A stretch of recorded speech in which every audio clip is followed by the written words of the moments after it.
Hi guys! I have another read aloud for you today. It is called The Perfect Pet. It is by Margie Palatini and Bruce Watley. This is a great story that goes along with our opinion unit in writing. The main character in this story is trying to persuade her parents to let her have a pet. So, during this read aloud, look for different reasons that she uses and think about how you could put that in writing, in an opinion piece. So, here we go. It says, Elizabeth really wanted a pet. Her parents really did not. They gave her a plant instead.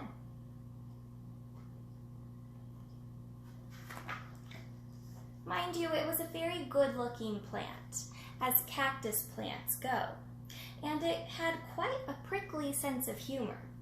Elizabeth named it Carolyn, which seemed to suit it just fine. It was absolutely no trouble, and it was a very good listener. Snuggling was a bit of a challenge, however. Elizabeth did manage a quick hug now and then. Elizabeth really did like the plant, but she still really wanted a pet. And she had a plan. Predictions on what her plan could be? Think about it. The element of surprise. So, how about a horse? Huh? What? Who? Father said. Who? What? Huh? Said Mother. Would your parents let you have a horse? I could ride it, give it carrots, lumps of sugar. A horse would be the perfect pet. What do you say? Father yawned. A horse is too big. Mother sighed. Our yard is too small.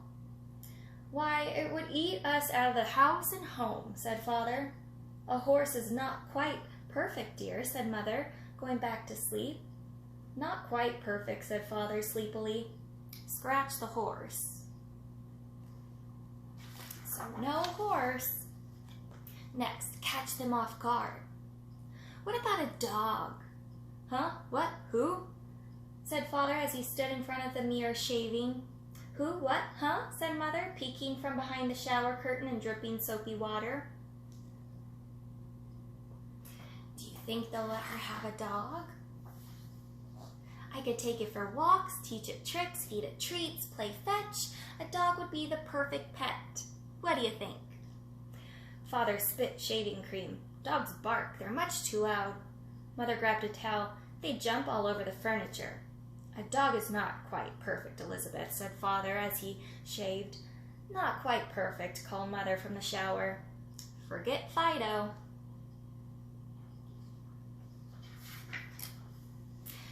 The fool's stomach. Burp. You know what would hit the spot right about now? Asked Elizabeth. I'm thinking a cat. Huh? What? Who? Said Father. Who? What? Huh? Said Mother.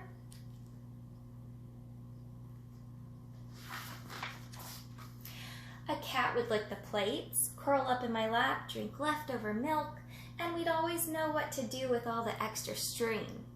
A cat would be the perfect pet, so how about it? Father picked up the newspaper. Cat scratch. Mother cleared the table. Cat's shed all over. A cat is definitely not the perfect pet, said Father. Achoo! I'm sneezing already, said Mother. Cross off kitty. No cat, no dog, no horse. Go for broke. How about a bird, bunny, turtle, fish, guinea pig, rat, any, all? Take your pick, said Elizabeth. Her parents looked at each other. Nope, afraid not. Not quite, too fishy. Don't even go there. What's left? Moaned Elizabeth. Is there any other pet? Doug. Elizabeth was thinking she would never ever find the really perfect pet when, what do you know? She really did. In fact, she almost stepped on it. Right there on her rug, a bug. Elizabeth picked him up. She held him in her hand, looked him in the eyes. He wasn't too big, he most definitely was not too loud. He couldn't jump on the furniture, didn't scratch, didn't shed, and how much food could he possibly eat? He was the perfect pet. Carolyn totally agreed. Remember, Carolyn is her pet cactus, her plant pet. Snug. Doug moved right into the lovely house in the corner of Elizabeth's room. It had everything a bug could possibly want and more, including his very own cactus plant, as Carolyn was only a hop, skip, and jump away. He truly enjoyed sunning himself in her sand. Of course, Elizabeth provided him with enough crumbs to satisfy any growing bug's appetite.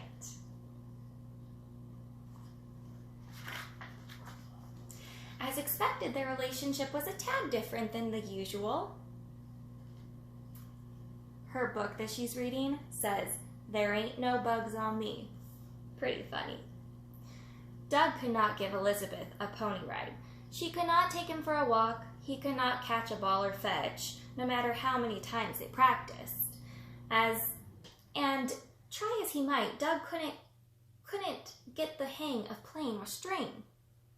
But he was very helpful with homework. He always knew where to put a decimal or a period, and he loved snuggling up with Elizabeth each night for a story. What more could you ask? He was perfect. Unsnugged. With all those crumbs and plenty of sun, Doug grew by leaps and bounds. He was one big, healthy bug, and then some. The only trouble really came one Saturday morning, many weeks later. Elizabeth's mother came into her room and tried to get the laundry. "There's a bug in that bed," she screamed. What do you think happened? "A bug," shouted Father, ready to swat. "That's Doug," said Elizabeth very protectively. "He's my pet."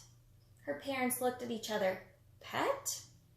"Pet," said Elizabeth, "just like you wanted. He's not big like a horse. He isn't loud like a dog. He doesn't jump on furniture, scratch, or shed. And he hardly eats a thing." "But a bug?" said Father. "A bug?" repeated Mother. "Doug," said Elizabeth, "and he's perfect."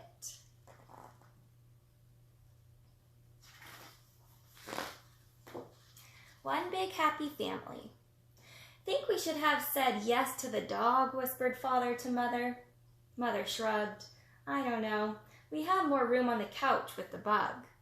Elizabeth smiled and tossed Doug a piece of popcorn. And that is